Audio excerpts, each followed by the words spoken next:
Hello जय हिंद दोस्तों। तो कैसे हैं आप लोग? आई होप अच्छे होंगे और आपकी स्टडी भी अच्छी चल रही होगी। तो कल हमने पढ़ा था कि रासायनिक समीकरण को संतुलित कैसे करते हैं और रासायनिक अपक्रिया के कितने प्रकार होते हैं। तो आइए आज के वीडियो में हम देखेंगे कि रासायनिक अपक्रिया के प्रकार कौन कौन से होते हैं और उनकी क्या खूबियाँ होती हैं। तो पहला प्रकार है इसमें संयोजन अपक्रिया। रासायनिक अपक्रिया की संयोजन अपक्रिया किसे कहते हैं, आइए देखते हैं। इस अपक्रिया में संयोजन अपक्रिया की बात कर रहे हैं हम दोस्तों। इस अपक्रिया में दो या दो से अधिक अभिकारक मिलकर एक उत्पाद का निर्माण करते हैं। इस अभिक्रिया में दो या दो से अधिक अभिकारक मिलकर एक उत्पाद का निर्माण करते हैं। जैसे दोस्तों एग्जाम्पल के लिए ले लिया जाए, जैसे चीनी और पानी, ये दो अभिकारक अलग अलग होते हैं और ये दोनों मिलकर एक जगह शरबत का निर्माण करते हैं। वैसे ही आइए हम उदाहरण में देखते हैं। यहाँ पे ले लिया है सी, ये कार्बन है, ओ ऑक्सीजन, और दोस्तों यहाँ S और G लिखा है। ये दोनों हमारा प्रतीक है इसका कि ये किस फॉर्म में है। जैसे S लिखा है तो सॉलिड, मतलब ये ठोस रूप में है। G लिखा है गैस, ये मतलब ऑक्सीजन हमारा गैस रूप में है। मतलब कार्बन मतलब कोयला बोल सकते हैं इसको। जैसे अगर कार्बन को ऑक्सीजन की उपस्थिति में गर्म किया जाता है तो यहाँ पे कार्बन डाइऑक्साइड गैस रूप में निकलता है हमारा। तो ये हो गया हमारा संयोजन अपक्रिया। अब देखते हैं हम दूसरा प्रकार इसका। दोस्तों आइए देखते हैं रासायनिक अपक्रिया का दूसरा प्रकार, जिसको बोलते हैं वियोजन अपक्रिया। तो देखते हैं वियोजन अपक्रिया कहते किसे हैं। तो यहाँ पे एक अभिकारक टूटकर दो या दो से अधिक उत्पाद में बदल जाता है तो उसे ही वियोजन अपक्रिया कहते हैं। जब एक अभिकारक टूटकर दो या दो से अधिक उत्पाद में बदल जाता है तो उसे ही वियोजन अभिक्रिया कहते हैं। उदाहरण के लिए हम देख लेते हैं CaCO3 कैल्शियम कार्बोनेट, ये है हमारा सॉलिड में। इसमें जब ऊष्मा दिया जाता है या गर्म किया जाता है तो ये CaO अलग हो जाता है, ये होता है हमारा सॉलिड में प्राप्त होता है, और CO2 कार्बन डाइऑक्साइड ये गैस के रूप में निकल जाता है। तो इसे ही हम वियोजन अपक्रिया कहते हैं। एक बार फिर से देखते हैं। यहाँ पे कैल्शियम कार्बोनेट को गर्म किया जाता है, ऊष्मा दिया जाता है यहाँ पे, तो CaO यहाँ पे अलग हो जाता है और CO2 कार्बन डाइऑक्साइड ये हमारा गैस के रूप में अलग हो जाता है। वियोजन अपक्रिया के तीन प्रकार होते हैं, आइए तीनों देखते हैं। पहला आता है इसमें ऊष्मीय वियोजन, दूसरा होता है विद्युत वियोजन, तीसरा होता है प्रकाशीय वियोजन। तो आइए देखते हैं ऊष्मीय वियोजन किसे कहते हैं। आइए दोस्तों देखते हैं वियोजन अपक्रिया का पहला टाइप ऊष्मीय वियोजन। ऊष्मीय वियोजन किसे कहते हैं? तो ऊष्मीय वियोजन में देखेंगे अभिकारक का ऊष्मा मतलब गर्मी द्वारा, वो अभिकारक का ऊष्मा द्वारा किया गया वियोजन ही ऊष्मीय वियोजन कहलाता है। जैसे कि किसी पदार्थ को हम गर्म करते हैं और वह दो भागों में टूट जाता है। पहला तो वह, आइए देखते हैं उदाहरण के माध्यम से हम।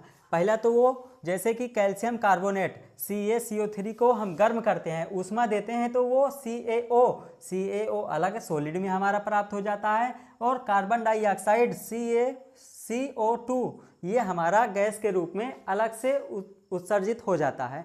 तो इसे ही हम ऊष्मीय वियोजन कहते हैं। आइए हम दोस्तों दूसरा टाइप देखते हैं। आइए देखते हैं विद्युत वियोजन किसे कहते हैं। तो विद्युत वियोजन में क्या होता है, विद्युत धारा प्रवाहित होने के कारण, मतलब विद्युत धारा प्रवाहित होने के कारण होने वाले वियोजन को ही विद्युत वियोजन कहते हैं। जैसे कि हम जल ले लें और उसमें विद्युत धारा करंट को प्रवाहित करें तो करंट अपने, मतलब जल अपने हाइड्रोजन और ऑक्सीजन ये दोनों पार्ट उसके अलग अलग हो जाते हैं। तो देखते हैं विद्युत धारा प्रवाहित होने के कारण होने वाले वियोजन को ही विद्युत वियोजन कहते हैं। जैसे कि यहाँ पे H2O ले लिया, H2O जल लिक्विड फॉर्म में है, इसमें अगर विद्युत धारा प्रवाहित किया जाता है तो ये गैस के रूप में हाइड्रोजन अलग से उत्सर्जित हो जाता है और ऑक्सीजन अलग उत्सर्जित हो जाता है। तो इसे ही हम विद्युत वियोजन कहते हैं। तो आइए हम अगला टाइप देखते हैं इसका।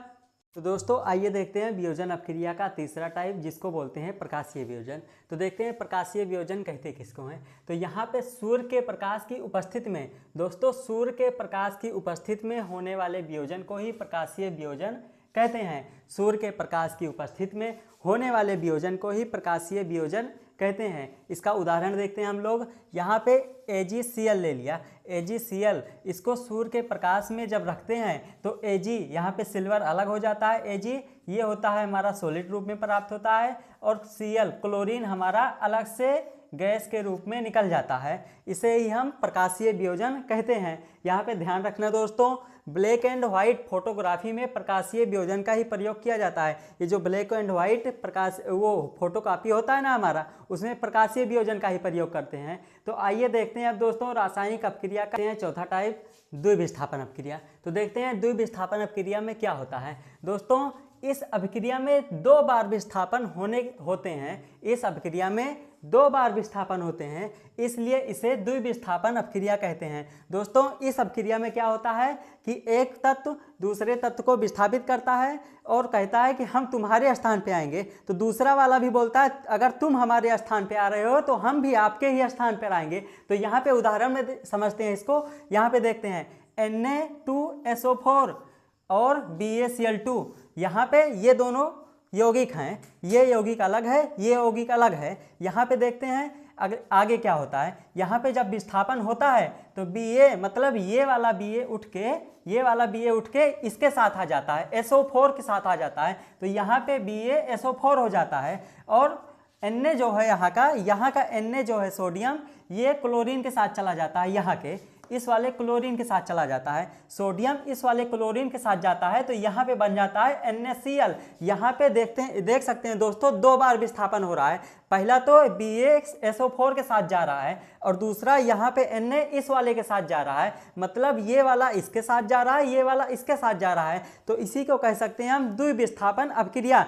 अब तीसरा टाइप देखते हैं कि तीसरा टाइप मतलब पांचवा टाइप हमारा क्या होने वाला है। तो दोस्तों आइए देखते हैं रासायनिक अपक्रिया का 5वां और लास्ट टाइप क्या होने वाला है। तो इसको बोलते हैं उपचयन और अपचयन। ये अपक्रियाएं जो एक साथ होती हैं तभी इनको हम रेडॉक्स अपक्रिया भी बोल सकते हैं। यहाँ पे हम दोस्तों ये दोनों अपक्रियाएं बोलने में और देखने में दोनों में सेम ही होती हैं, इसलिए बच्चे इसमें बहुत ही ज़्यादा कंफ्यूज्ड होते हैं। तो यहाँ पे एकदम सावधानी से इसको देखिएगा। तो सबसे पहले हम देखते हैं अपचयन। अपचयन में क्या होता है दोस्तों, अपचयन में पदार्थ में ऑक्सीजन की वृद्धि होना या हाइड्रोजन का ह्रास होना अपचयन कहलाता है। अपचयन में क्या होता है दोस्तों, ऑक्सीजन की वृद्धि होती है या फिर हाइड्रोजन का ह्रास होता है। या तो ऑक्सीजन जुड़ेगा या तो हाइड्रोजन निकल जाएगा। दोस्तों यहाँ पे पॉइंट पे ध्यान देना, हाइड्रोजन निकल जाएगा और ऑक्सीजन जुड़ेगा। उदाहरण में देखेंगे C+O2 कार्बन प्लस ऑक्सीजन। यहाँ पे दोस्तों देखना ऑक्सीजन जुड़ रहा है इसमें, तो ये हो जाएगा हमारा अपचयन।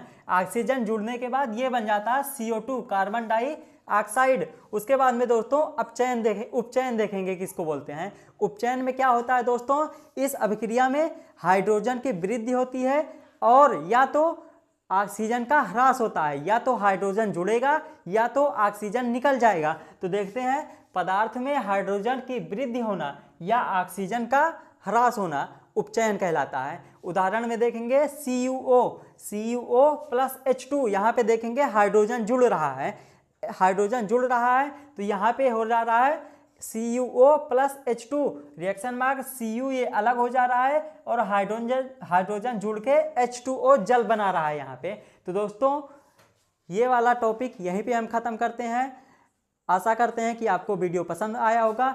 वीडियो अगर आपको पसंद आया हो तो वीडियो को लाइक करना ना भूलना और दोस्तों में शेयर जरूर करना और चैनल को सब्सक्राइब जरूर कर देना दोस्तों। तो मिलते हैं अगले वीडियो में, तब तक के लिए जय हिंद।